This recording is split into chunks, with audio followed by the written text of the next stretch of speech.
When an elderly raven rescued years ago made its last and enigmatic request, its owner was compelled to take it to court. What the bird revealed, with its dying breath, not only turned the tide in a silent poisoning trial, but also broke the heart of its loyal caretaker. The air in the court of justice was as thick as the fog that sometimes covered the city, but here the fog was one of despair. Judge Helena, seated on her elevated bench, observed the room with eagle eyes, her posture impeccable and her expression impassive. Every word she uttered was a hammer blow to the defense's already fragile hope. In the defendant's box, Ms. Isolde, known in the tabloids as the Black Widow, maintained her enigmatic aura. Her dark eyes, which had once seduced and, according to the prosecution, silenced, now seemed empty, or perhaps filled with a disturbing calm. She was on the verge of conviction. The silent poisoning of her late husband, a local magnate, was a crime of exquisite cruelty, but conventional evidence had failed miserably. There were no clear traces of the poison, nor direct witnesses to the act.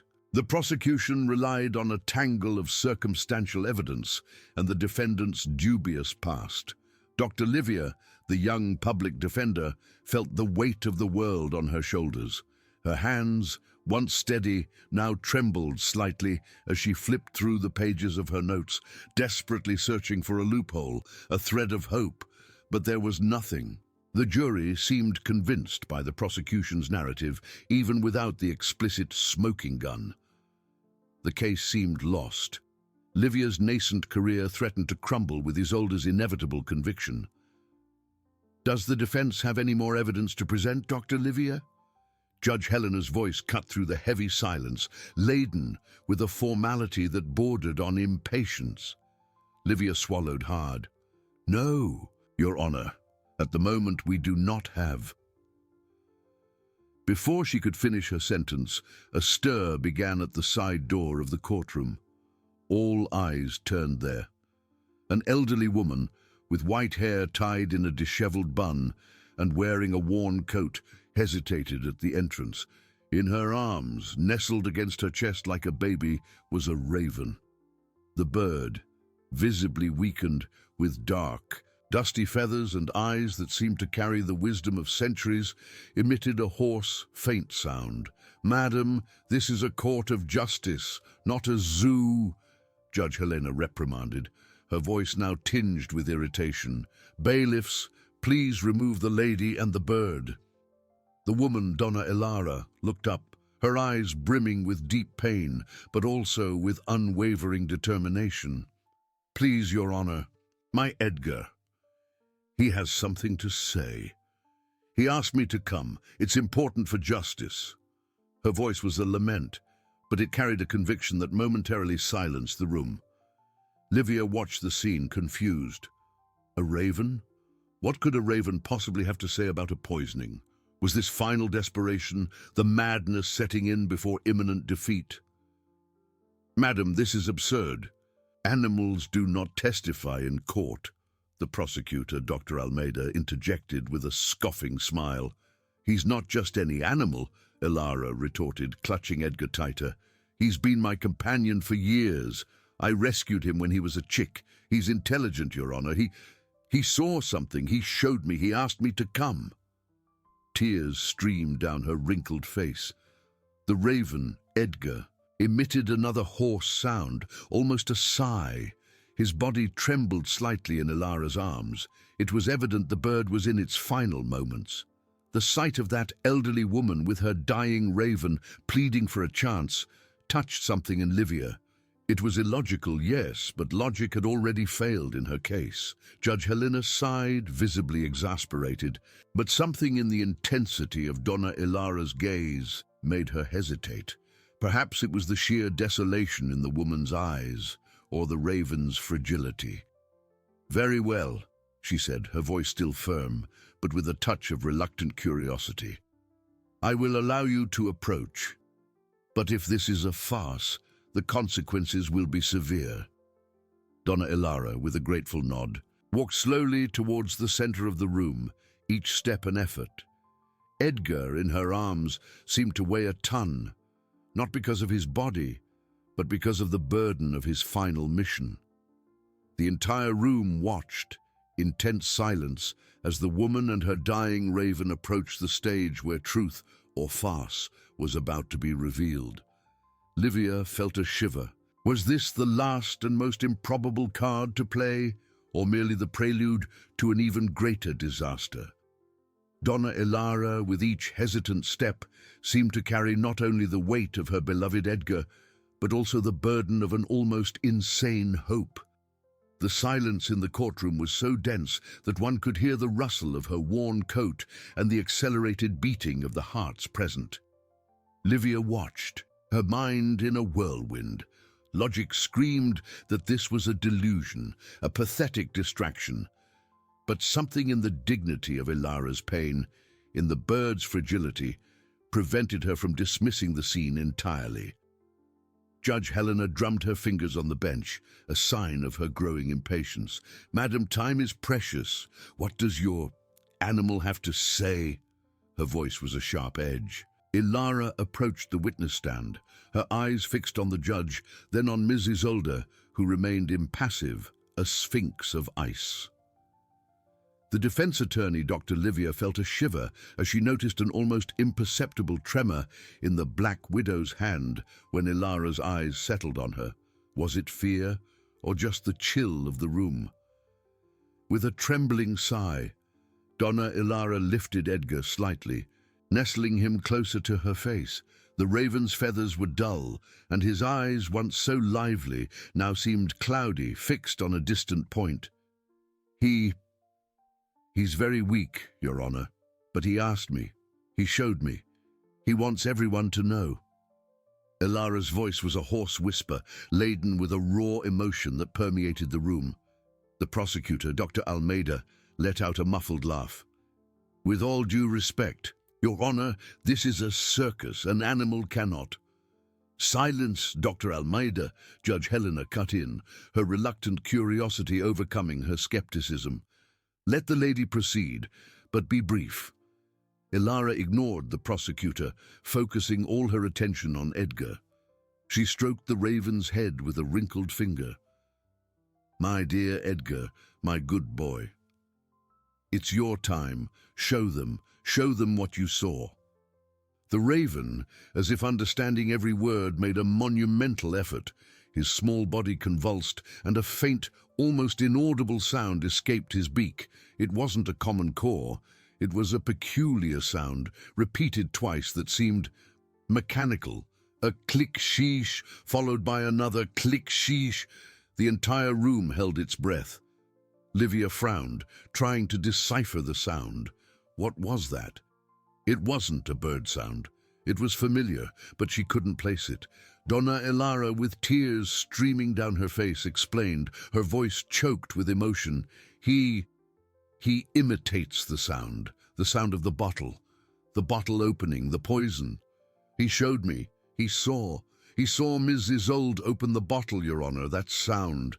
The click-sheesh of the screw cap being opened and the liquid poured out. He showed me with his toys, with bottle caps. He always made that sound when I opened my medicines. The impact was immediate and devastating. The click-sheesh reverberated in Livia's mind.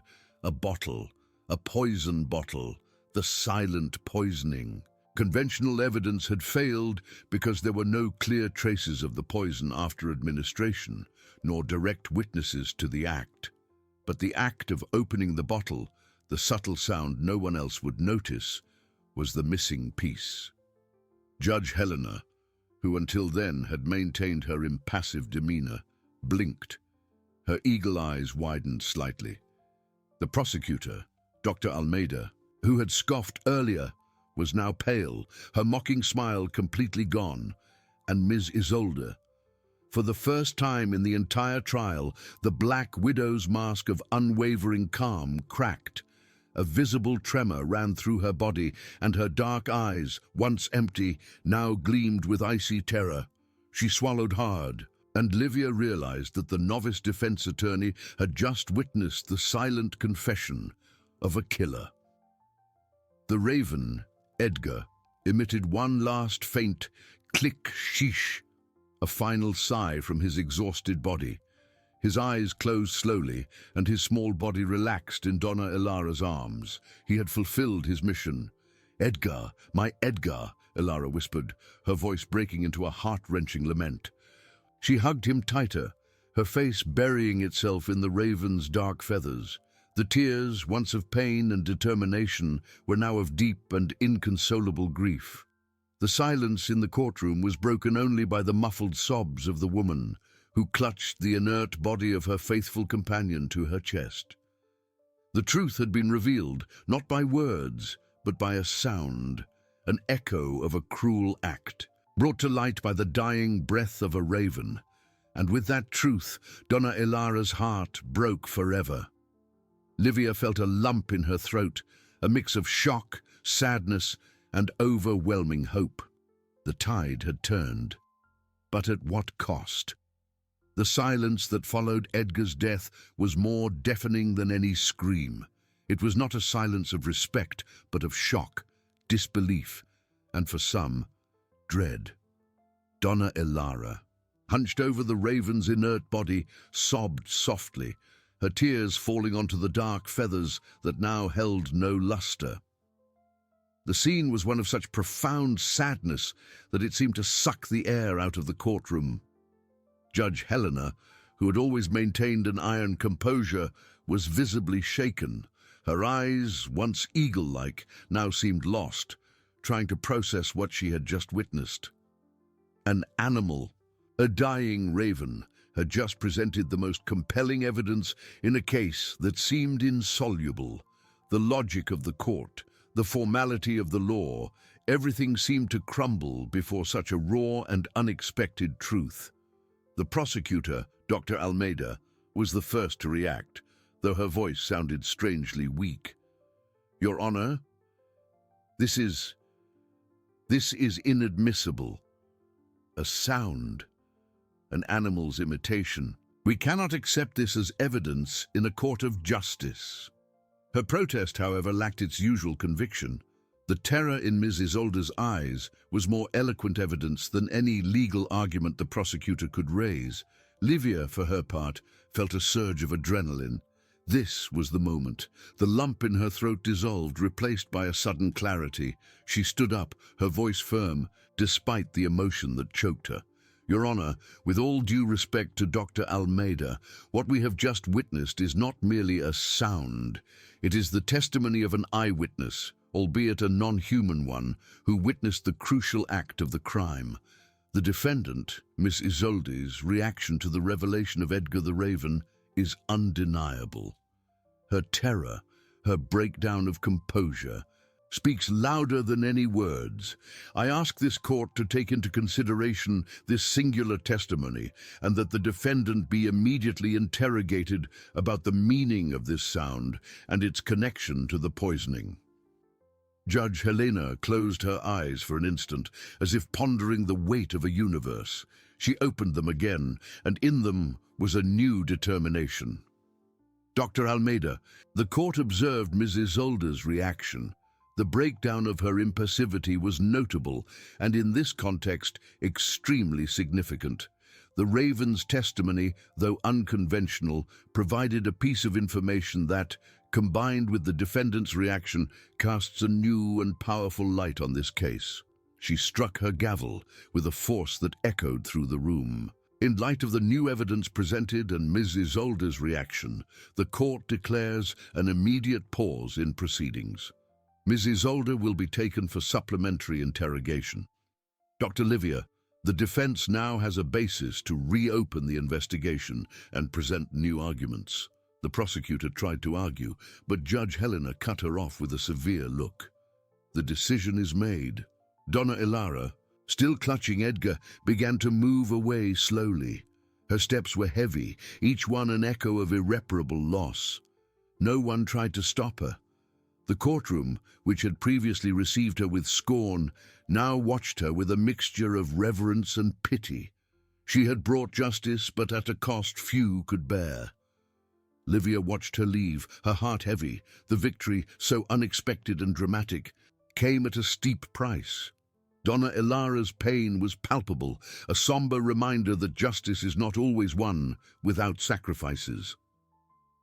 She turned to Mrs. Isolde, who was now being escorted out of the room, her face pale and her eyes, once empty, now filled with undeniable guilt.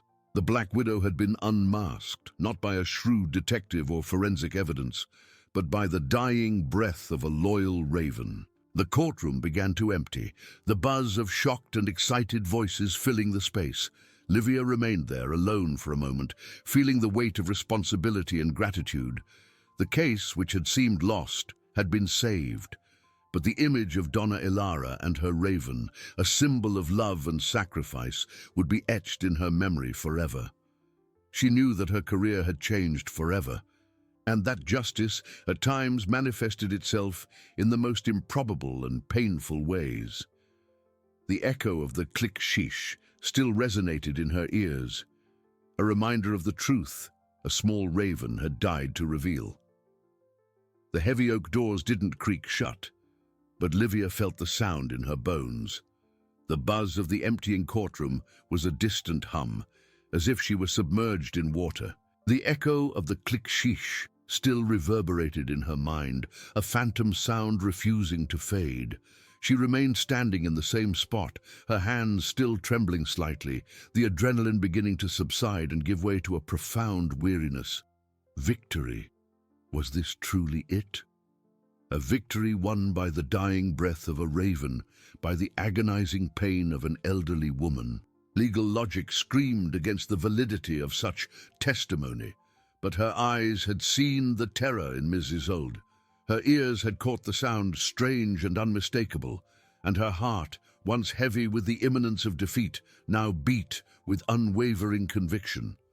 "Dr. Livia?" Dr. Almeida's voice, the prosecutor, pulled her from her stupor. Livia turned, expecting the usual mockery, the sarcasm, but Dr. Almeida's face was pale, her eyes wide. There was no scorn, only deep shock and a hint of reluctant respect. I've never seen anything like it," Almeida admitted, her voice almost a whisper. It's unbelievable." But her reaction, Isolde's, was undeniable. Livia merely nodded, unable to formulate a response. The prosecutor, without another word, turned and hurried away, as if wanting to escape the surrealism of that day. Alone in the now almost empty courtroom, Livia felt the weight of responsibility. Judge Helena had given her a chance, an opening no one expected. What would she do with it? The investigation would be reopened. Isolde would be interrogated, and Dr. Livia, the novice defense attorney who had been on the verge of failure, suddenly found herself at the center of a case that would redefine the boundaries of justice. She walked to the defense table, picking up her briefcase. Her eyes lingered on the witness stand, where Donna Ilara had hunched over Edgar. The image of the woman, embracing the raven's inert body, was a painful reminder of the price of truth. Edgar had died to reveal justice, and Donna Ilara had lost her dearest companion. Livia's victory was tinged with mourning. In the hallway, the buzz was louder. Journalists clustered, their excited whispers about the raven witness and the bizarre twist reaching her ears. Livia knew the media circus was just beginning. Her reputation, once non-existent, would now be forged in the crucible of controversy. She spotted the bailiff escorting Miss Isolde, the Black Widow, who had once displayed an aura of unwavering coldness, now seemed shrunken, her shoulders slumped, her gaze fixed on the floor. The terror Livia had glimpsed in her eyes in the courtroom was now a silent confession, etched into every line of her pale face. The interrogation would be merely a formality to extract the details. The moral verdict had already been delivered by the dying core of a raven. Livia felt a shiver. Justice, she realized, was not merely a set of laws and procedures. It was a living, unpredictable force that sometimes manifested through the most improbable messengers. She had learned a lesson no law book could teach. As she left the courthouse, the cold night air hit her. She took a deep breath, trying to clear her mind. There was much to do. She needed to review every detail of the case, prepare for Isolde's interrogation, and formulate a new defense strategy based on the most peculiar evidence a court had ever accepted. But before all that, she needed a moment to mourn Edgar, to honor Donna Ilara, and to absorb the magnitude of what had happened. The click-sheesh still echoed, but now it was not merely the sound of poison. It was the sound of truth, of justice, and of sacrifice, and Livia knew that from that day forward, her life and her perception of the law would never be the same. The cold night air was a welcome shock, but not enough to dissipate the feverish heat still burning within Livia. She took a deep breath, the smell of wet asphalt and urban pollution mingling with the persistent musty scent of the courthouse.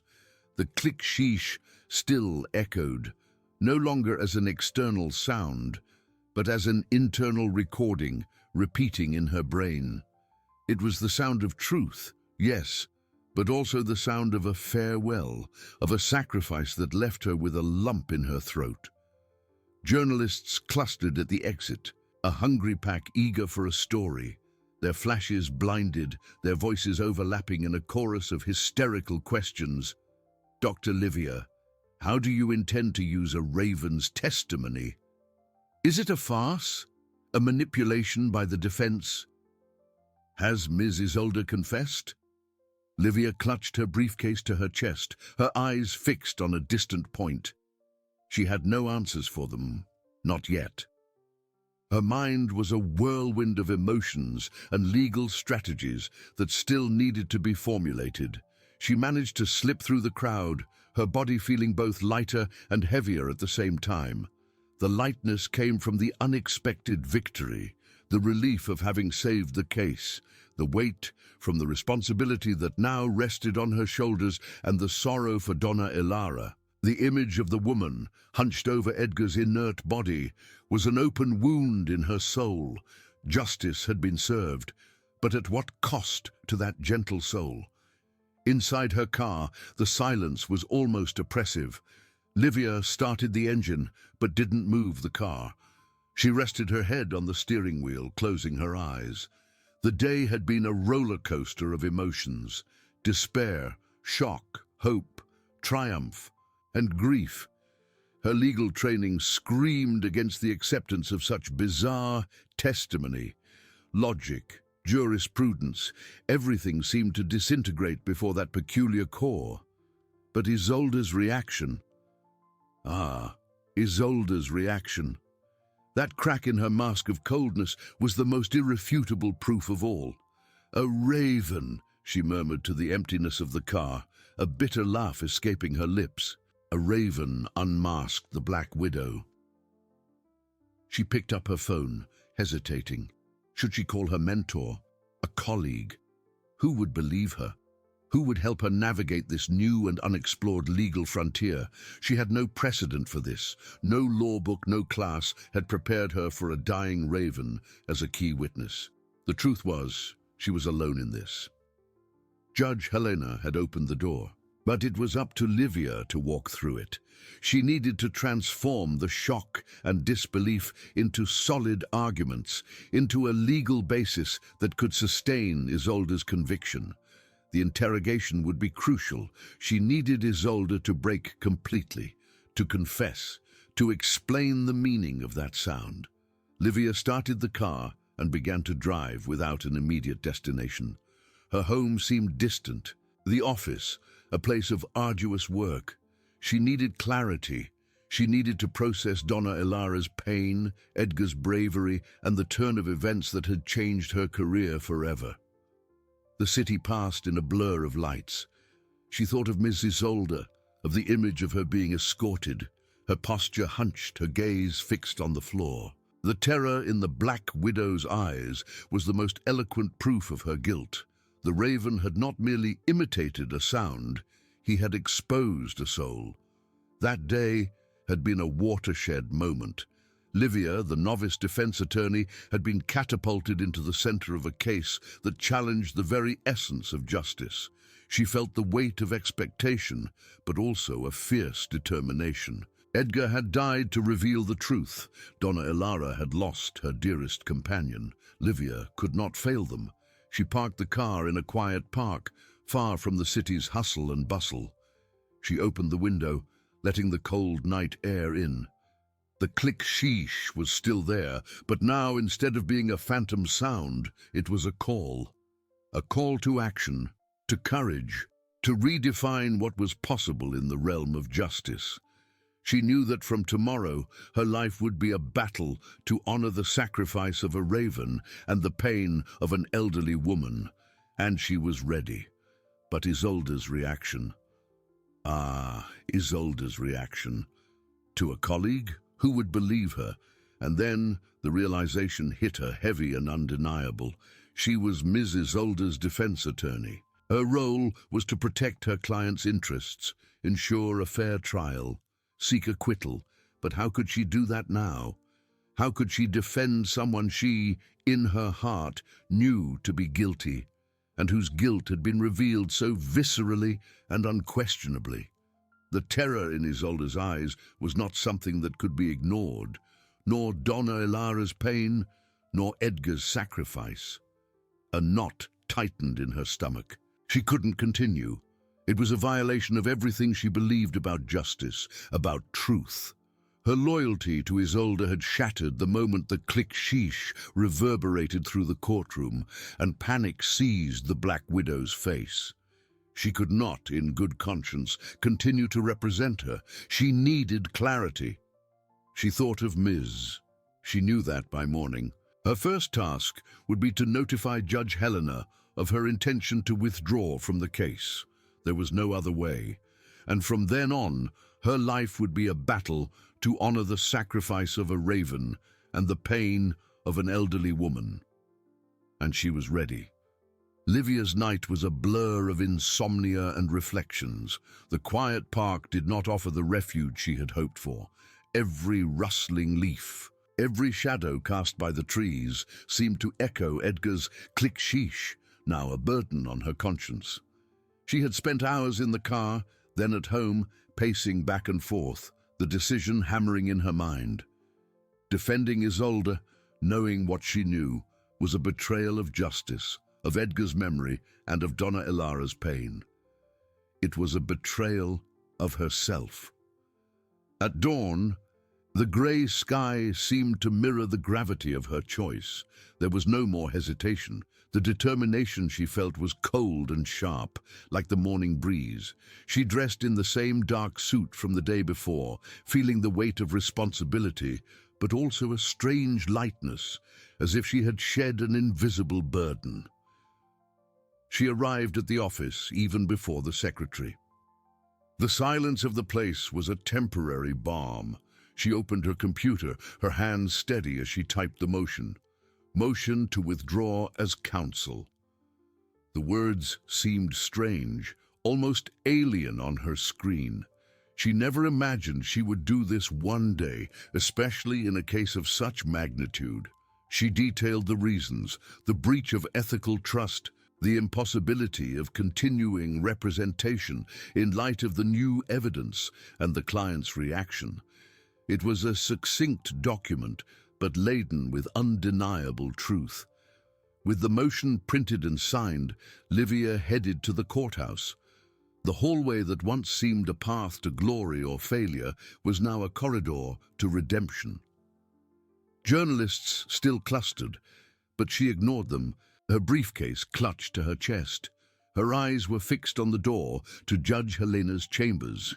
The judge's secretary, a serious-faced woman, greeted her with a nod. "Judge Helena is waiting, Dr. Livia." Livia swallowed hard. The judge's chambers were imposing, with shelves filled with law books and a massive mahogany desk. Judge Helena was seated, her glasses perched on the tip of her nose, examining some papers. She looked up, her expression impassive. "Dr. Livia, To what do I owe the honor of your early visit? The judge's voice was calm, but laden with unquestionable authority. Livia extended the folder. Your Honor, I have come to present a formal motion to withdraw as counsel for Ms. Isolde. Judge Helena took the document, her eyes scanning the lines with impressive speed. The silence in the room was almost deafening, broken only by the faint rustle of paper. Livia felt her heart pound in her chest, but kept her gaze steady. The judge finished reading, placed the motion on the desk, and took off her glasses, massaging the bridge of her nose. Dr. Livia, this is an unusual decision, especially at this stage of the proceedings. Could you explain to me, in your own words, what led you to this drastic conclusion? Your Honor, Livia began, her voice a little hoarse, but gaining strength with each word. My role as a defense attorney is to ensure a fair trial and defend my client's interests. However, after yesterday's events and the revelation brought by Edgar's testimony and Ms. Isolde's undeniable reaction to it, my conscience prevents me from continuing. I believe I can no longer represent her effectively or ethically. My loyalty to truth and justice at this moment overrides my professional loyalty to Ms. Isolde. Judge Helena observed her for a long moment, her eyes piercing. There was no anger, only a cold, calculating analysis. I understand your position, Dr. Livia. It is a stance of great courage, or great imprudence, depending on one's perspective. However, Ms. Isolde has a right to legal defense. Your withdrawal will entail a considerable delay and the need to appoint a new counsel.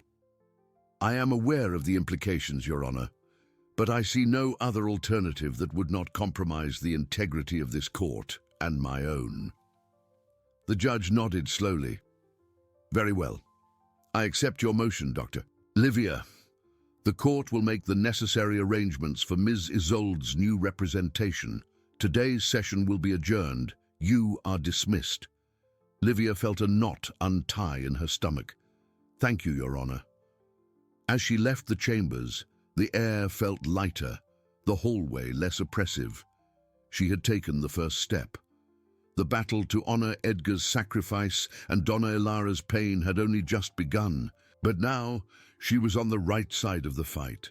The click sheesh still echoed, but now it was a hymn of justice, not a lament of farewell. As Livia left Judge Helena's chambers, she felt the weight of the decision, but also a clarity she hadn't experienced in a long time. The hallway, once a stage of uncertainties, now seemed a newly opened path. The news of her withdrawal, she knew, would spread like wildfire. And that's exactly what happened. She had barely reached the main courthouse door when the journalists, still clustered, surrounded her again. This time the questions were even more frantic. Dr. Livia, is it true you've withdrawn from Ms. Isolde's case? Why such a sudden decision? Does this have to do with the Raven's testimony? Livia stopped, raising her hand in a gesture that called for silence. Her eyes swept over the anxious faces, determination hardening her expression. Yes, it's true. I have filed a formal motion to withdraw as counsel for Ms. Isolde. My conscience and my ethical obligations prevent me from continuing representation in light of the new evidence and the breach of trust that has been established. She paused, her voice firm. I will not make any further comments at this time. The court will make the necessary arrangements for Ms. Isolde's new defense. The crowd erupted in a chorus of questions, but Livia didn't hesitate. She turned and walked towards her car, leaving behind the whirlwind of speculation. The next day's headlines, she imagined, would be explosive. Black Widow's attorney abandons case after Raven's testimony. Shocking twist in Isolde's trial. Inside the car, the silence was different from yesterday's. It wasn't oppressive, but reflective. Livia felt immense relief, as if she had shed an invisible burden. Now her mind was free to focus on the truth, not on defending a lie. She could no longer be Isolde's lawyer, but she could be the voice of Edgar and Donna Ilara. Her first impulse was to call Donna Elara, the elderly woman who had lost her dearest companion in the name of justice, needed support. Livia dialed the number, her heart heavy. "Donna Elara? It's Livia." The woman's voice was weak, choked with pain. "Dr. Livia. I'm so sorry about Edgar." "Me too, Donna Elara. He was a hero, and I wanted you to know that I've withdrawn from Ms. Isolde's case." There was a moment of silence on the other end of the line. "Withdrawn? But why?" "Because I cannot defend someone I know to be guilty, Donna Elara. Edgar's sacrifice will not be in vain. I promise you, I will ensure that the truth prevails." Donna Elara sobbed. "Oh, Dr. Livia, that means so much to me. It means so much to Edgar." The conversation was brief, but brought mutual comfort. Livia felt a new wave of determination. She was no longer a defense attorney, but would become an ally of justice, an investigator of truth. She drove to her office, but not to work on other cases. She needed to re-evaluate everything. What did she know about Isolde? What information had she obtained as her defense attorney that could now be crucial for the prosecution? She couldn't use privileged information obtained during the attorney-client relationship, but Isolde's reaction in court, the panic in her eyes, that was public. And the click-sheesh, the click-sheesh. Livia opened her laptop and began to type. It wasn't a motion, nor a petition. It was a plan to unravel every detail of the poisoning, to understand how Isolde had acted, to find the evidence the Raven had only pointed to. She knew that the prosecution, led by Prosecutor Carlos, would be skeptical of Edgar's testimony. It would be up to her now to give legal substance to that revelation. Judge Helena, for her part, had already initiated the process to appoint a public defender for Isolde, ensuring that the right to defense was maintained. The session would be postponed for weeks, perhaps months, so that the new attorney could familiarize himself with the complex case. But the judge, deep down, knew that something fundamental had changed. That peculiar core had opened a crack in Isolde's wall of coldness, and Livia, with her courage, had widened that crack. Livia worked late, her mind buzzing. She had no precedent for this, but she was ready to create one. The click-sheesh was no longer just the sound of a bottle opening. It was the sound of truth echoing, a call for her, Livia, to follow it no matter where it led. She was not alone. Edgar and Donna Elara were with her in spirit, guiding her on her new and challenging journey. The next day, Livia scheduled a meeting with Prosecutor Carlos.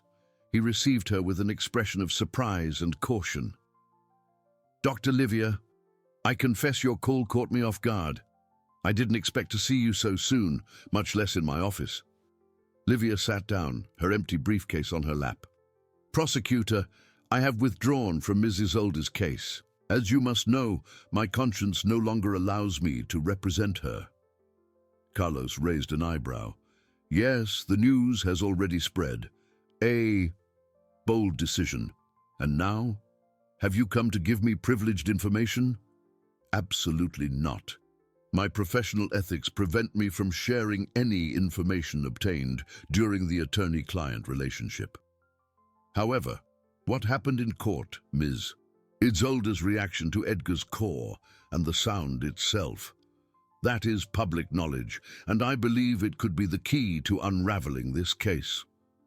The prosecutor sighed. "Dr. Livia, with all due respect, a raven imitating a sound is not admissible evidence in court. It's folklore. I agree it's not evidence in itself, but it's a clue. A valuable clue. The click-sheesh wasn't just any sound, it was specific, and Ms. Isolde reacted to it with panic. That tells me the sound is real and that she recognized it. My intention is to help find the physical evidence the Raven pointed to, not as a lawyer, but as a citizen seeking justice." Carlos watched her, distrust still present, but also a hint of curiosity. "And how exactly do you intend to do that?" The poisoning was silent, prosecutor, without obvious traces, but the sound of the bottle opening. That suggests a specific type of container, perhaps a safety mechanism or a type of seal. We need to investigate the types of poison bottles that produce that sound, perhaps a dropper bottle or a safety seal that breaks in a peculiar way. It could be a rare imported poison that comes in specific packaging. The prosecutor drummed his fingers on the table. It's a theory. Quite speculative, Dr. Livia. But I admit Ms. Isolda's reaction was, at the very least, unusual. What do you propose? I propose that the prosecution re-examine the forensic evidence with this new perspective. That they search for residues, for packaging, for suppliers who might have commercialized substances in bottles with that characteristic sound.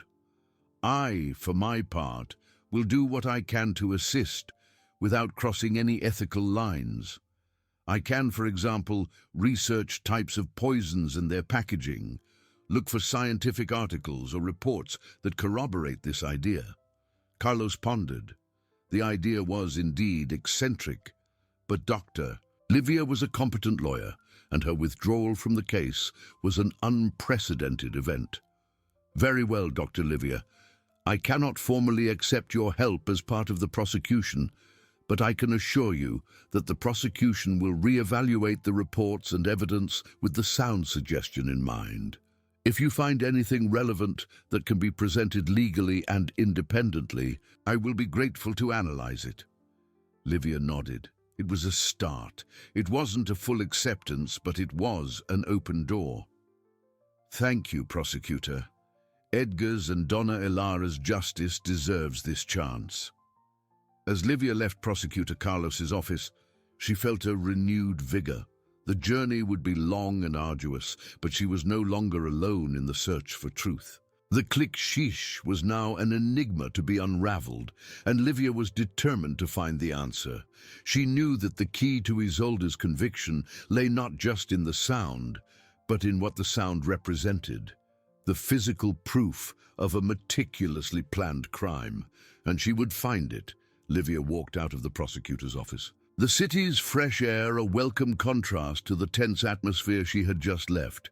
The small victory, the crack in Carlos's skepticism, propelled her forward.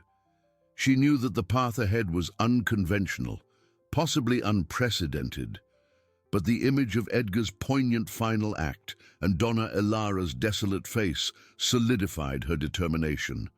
It was no longer about winning a case. It was about honoring a sacrifice and defending a truth. Her first stop was not her office, but the city's largest university library. She bypassed the law section, heading straight for toxicology, chemistry, and forensic sciences. The musty smell of old books and the hushed whispers of students were a drastic change from the sterile courtroom.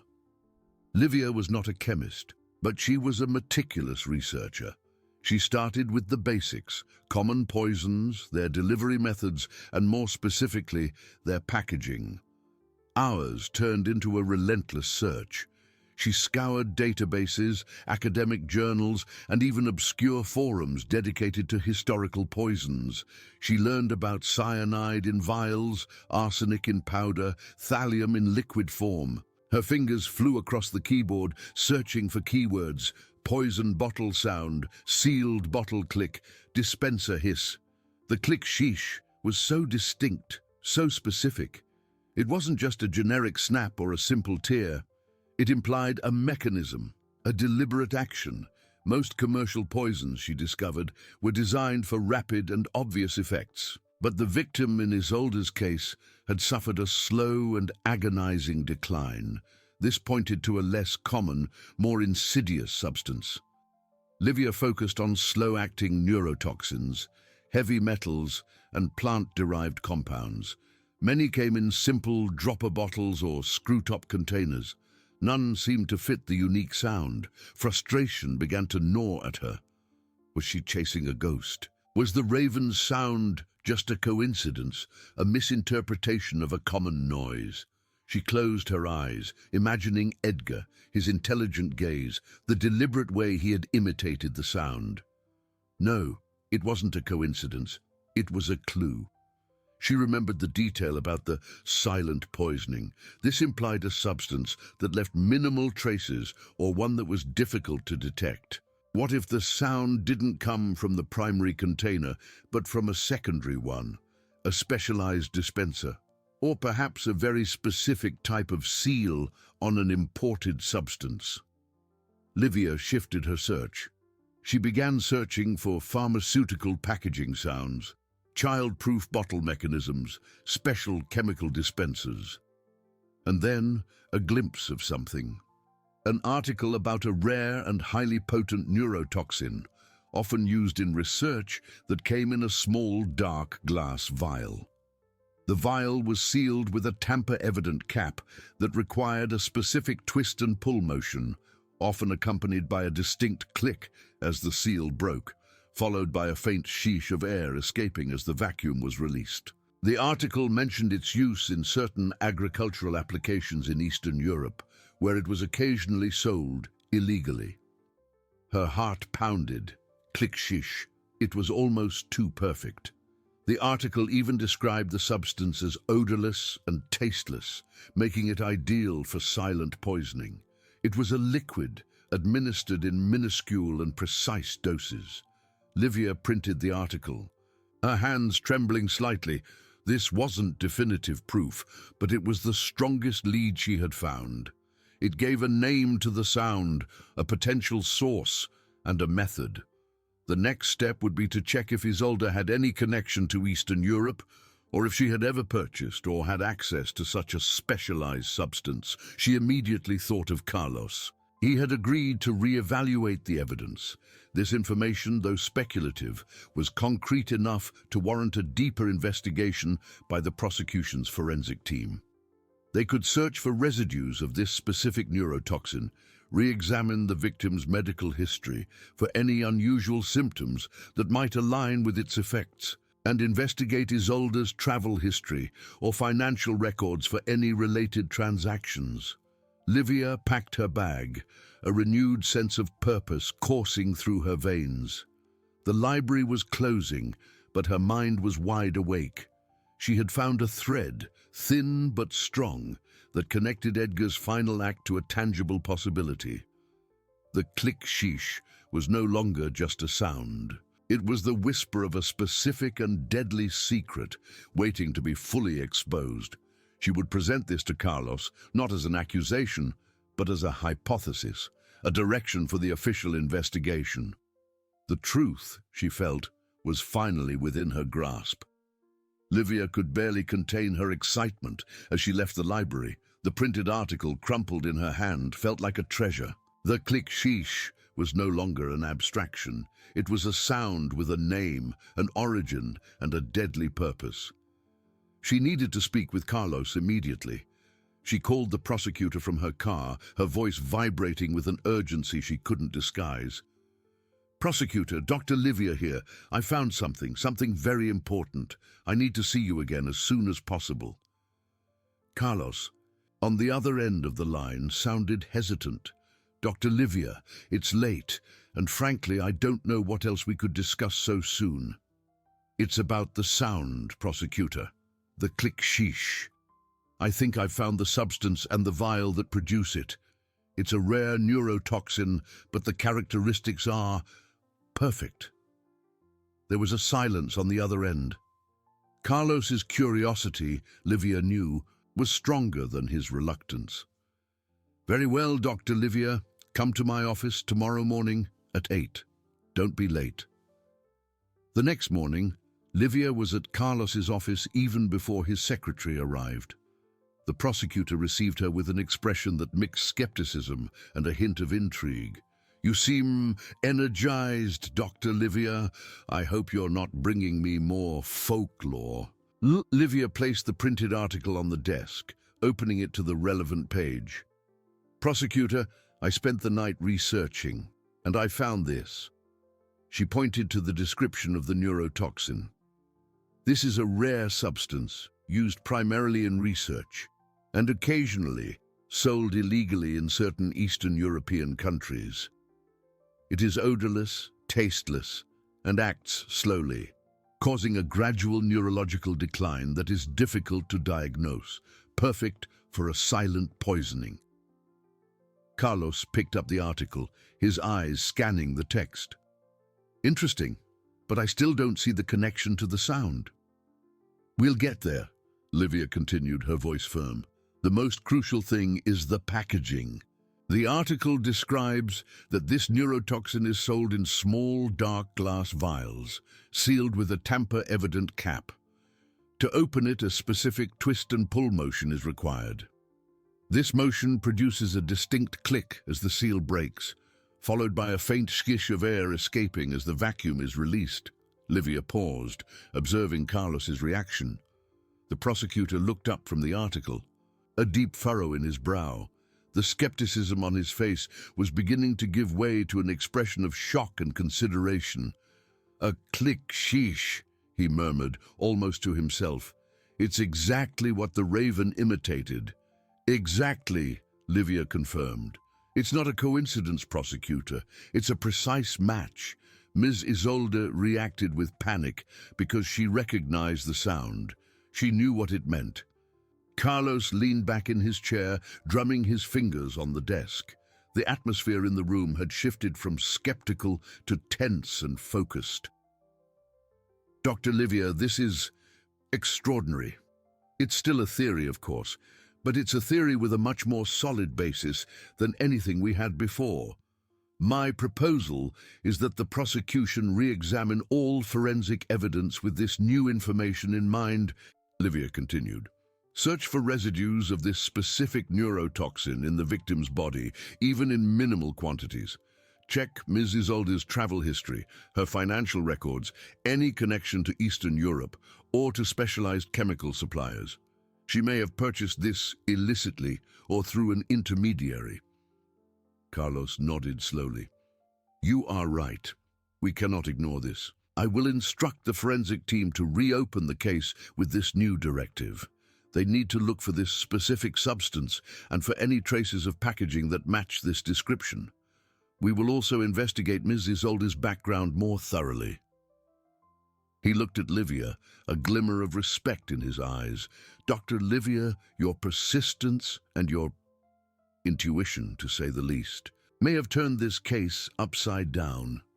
"It's not intuition, prosecutor," Livia corrected, a faint smile appearing on her lips. "It's Edgar's justice, and Donna Ilara's." As Livia left Carlos's office, she felt immense relief, mixed with renewed determination. The door was open. The prosecution was finally on the right track. The click shish had transformed from a mysterious sound into a concrete clue, a map to the truth. She knew that the battle was not yet won, but now, with the machinery of justice turned in the right direction, Isolde's conviction seemed not only possible, but inevitable. Edgar, in his final sacrifice, had truly delivered the key, and Livia, his reluctant advocate, was ready to use it. Livia left Carlos's office with a mix of exhaustion and euphoria. The weight she had carried since the beginning of the case, the feeling of helplessness before Isolde's cunning, seemed to have considerably diminished. Edgar's click sheesh was no longer a solitary echo in her mind. It was now a directive, a beacon guiding the machinery of justice. She knew that the battle was not yet won, but the direction was clear. Her first stop was not her office, but Donna Ilara's home. The elderly woman received her with a tired but hopeful gaze. Livia sat beside her on the sofa, holding her wrinkled hand. "Donna Ilara, Prosecutor Carlos is going to reopen the investigation. They will look for the neurotoxin Edgar indicated to us, the substance, the packaging. Everything fits." Donna Ilara's eyes filled with tears. "So, Edgar wasn't gone in vain?" "Not at all," Livia assured, her voice choked with emotion. "He gave us the key. Now, justice will do the rest." The next day, Prosecutor Carlos's office buzzed with renewed energy. He had summoned his forensic and investigative team, presenting them with Livia's article and the new directive. "Ladies and gentlemen, we have a new lead. An unusual lead, I admit, but with enormous potential. We need to re-examine everything, every sample, every record. Look for this specific neurotoxin. Look for any connection Ms. Isolde has to Eastern Europe, to illicit chemical markets, to suspicious financial transactions. Leave no stone unturned." The forensic team, led by Dr. Sophia, a serious-faced woman with a sharp mind, delved into the laboratories.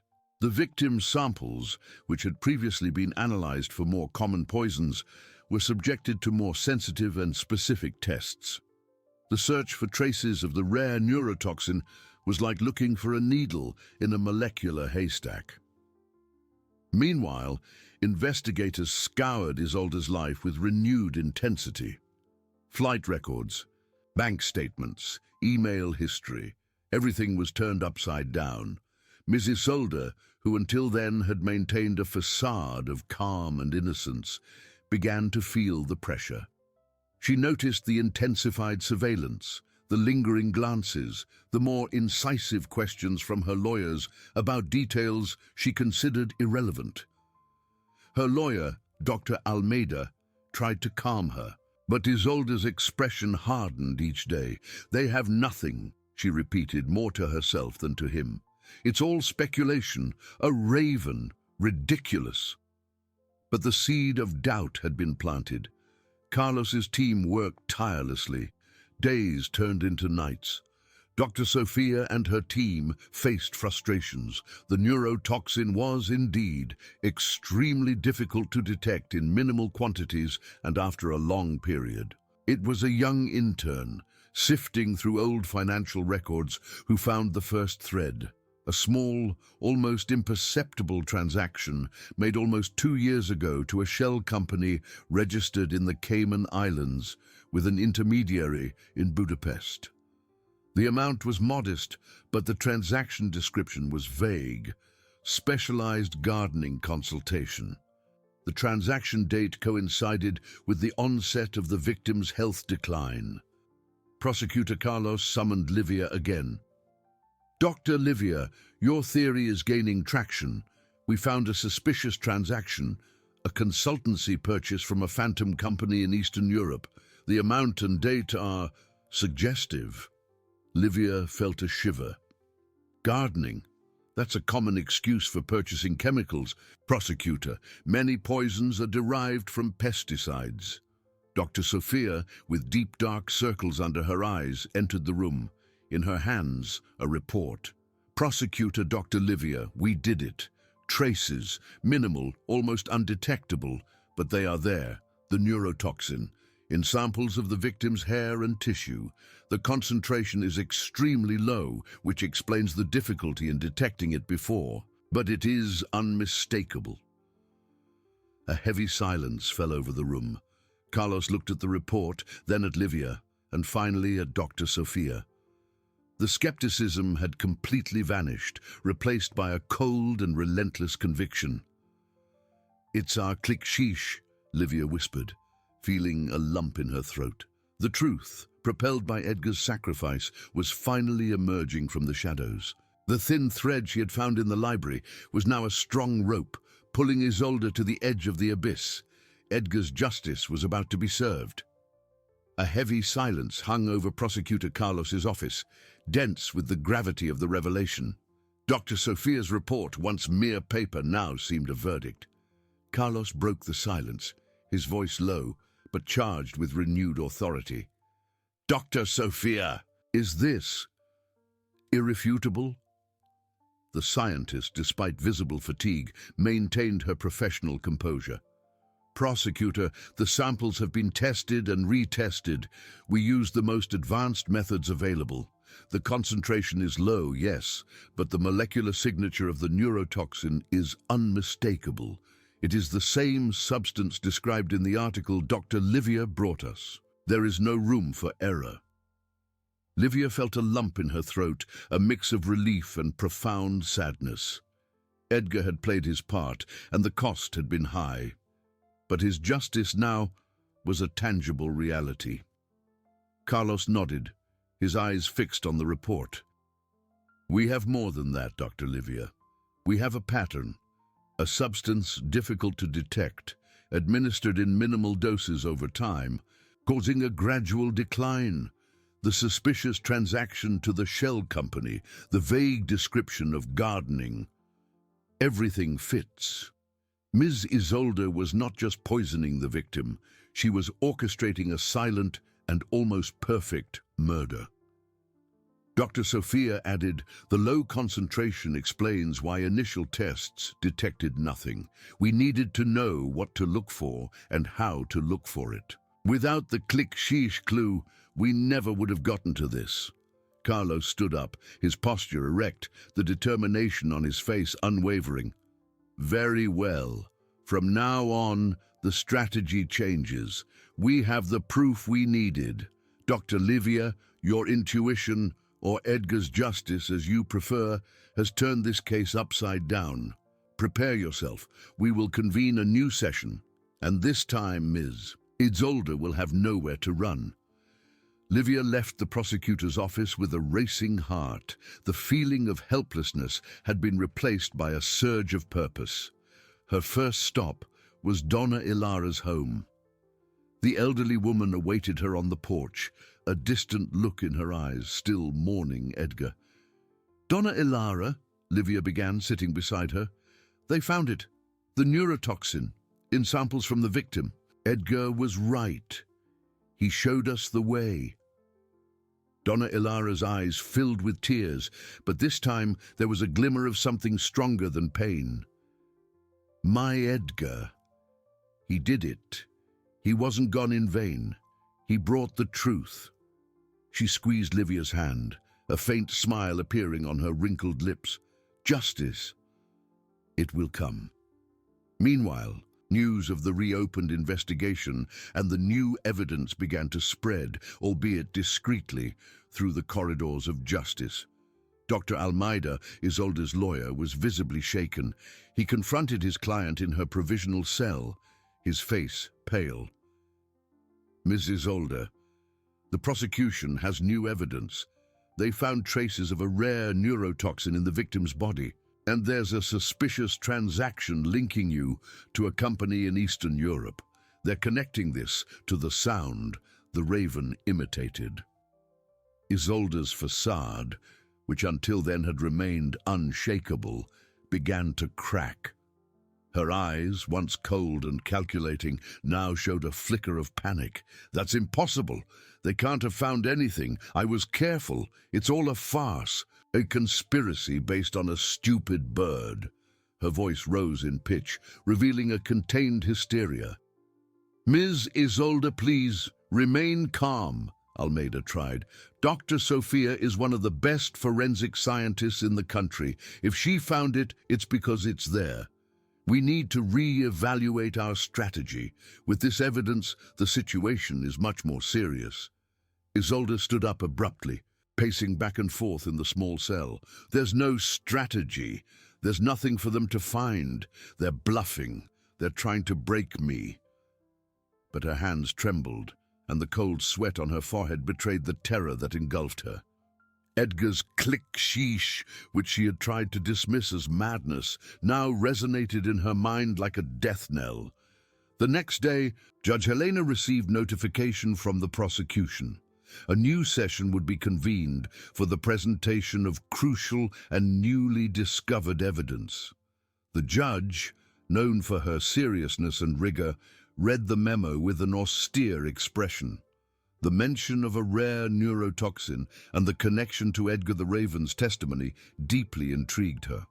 That case, which seemed doomed to prosecution failure, was about to take an unexpected and dramatic turn.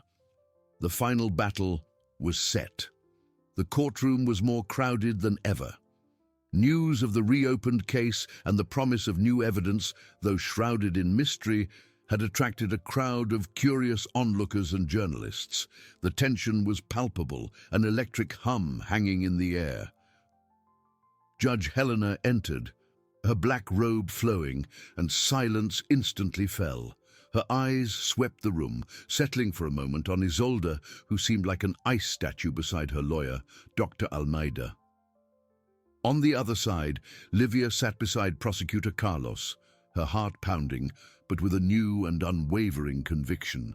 Donna Ilara sat in the front row, her face etched with pain, but her eyes fixed on Livia, a flickering flame of hope in them.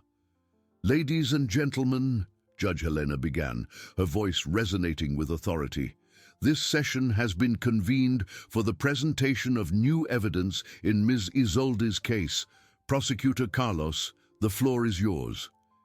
Carlos stood up but gestured to Livia. "With your honor's permission, Dr. Livia will present the new findings." Livia stood up, taking a deep breath. Isolde's gaze was a dagger, but Livia was not intimidated. "Your honor, members of the jury, in previous sessions we faced a wall of silence and the absence of conventional evidence. Ms. Isolde seemed untouchable.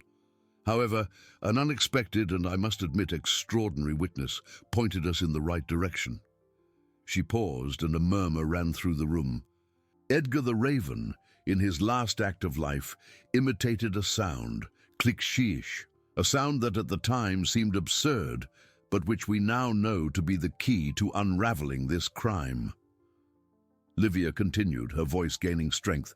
"Thanks to this clue, the prosecution, in collaboration with Dr. Sophia and her forensic team, re-examined all the victims' samples. And what we found, Your Honor, is irrefutable." She gestured to Dr. Sophia, who approached the stand, holding a report.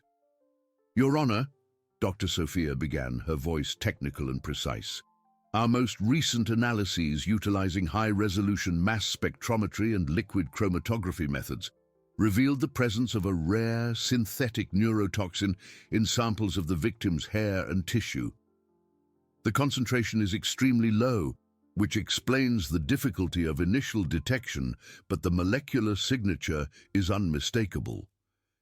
She projected complex graphs onto a screen, pointing to specific peaks. "This neurotoxin is known to cause a gradual and silent decline, mimicking natural diseases, and is administered in minimal doses over time. Its packaging typically involves a screw-top bottle with a safety seal that, when opened, produces a very characteristic sound, the click-sheesh." A shocked silence filled the room. Isolde's eyes, once cold, were now wide with horror. She looked at Almeida, who was pale. Livia resumed, "And we didn't stop there. The investigative team, following the new directive, scoured Ms. Isolde's financial records, and they found a suspicious transaction. A purchase of specialized gardening consultancy from a shell company in the Cayman Islands, with an intermediary in Budapest. The transaction date coincides with the onset of the victim's health decline. Gardening in Your Honor, is a common euphemism for the purchase of chemicals, including poisons." Isolde stood up abruptly, her chair clattering to the floor. "This is a farce, a lie. You can't convict me because of a bird and an insignificant transaction." Her voice was a hysterical cry, her facade of calm completely crumbling. "Ms. Isolde, please compose yourself," Judge Helena warned, striking her gavel. "Dr. Almeida, control your client." Almeida tried to calm Isolde, but she was in full panic. "It's impossible. I was so careful. No one could have known." Livia looked at Isolde, and then at Donna Ilara, who was now weeping silently, but with a look of peace. "Your Honor, Edgar's click-sheesh was not a farce. It was the truth. Ms. Isolde orchestrated a silent murder using an almost undetectable substance, believing she would escape unpunished. But justice, at times, finds the most unexpected ways to manifest itself." Judge Helena listened to everything with solemn gravity. She looked at Isolde, who was now seated trembling, her makeup smudged by tears. "Ms. Isolde," the judge said, her voice cold and relentless, In light of the new and irrefutable evidence presented by the prosecution, and considering your own implicit confession, this court has no doubt. She struck her gavel forcefully, the sound echoing through the room. I find Ms. Isolde guilty of the poisoning and murder of her victim. Justice, propelled by the sacrifice of an innocent being, has finally been served. Isolde's screams were muffled by the murmurs and camera flashes. She was dragged out of the room, her once imposing figure now reduced to a defeated and terrified woman. Livia felt a weight lift from her shoulders. She looked at Prosecutor Carlos, who nodded with a smile of approval. Then her eyes met Donna Ilara's. The elderly woman stood up, her eyes still tearful, but with a faint smile. She approached Livia and embraced her. "He did it, Livia. My Edgar did it. He brought the truth." Livia hugged her back, feeling tears stream down her face. Donna Ilara's pain for Edgar would never disappear, but justice had been served. The elderly raven, with its last and peculiar caw, had become the herald of truth, its sacrifice echoing forever in the corridors of justice. Livia, the novice defense attorney, had found her purpose, and the Black Widow's shadow had finally been dispelled by the light of truth. End.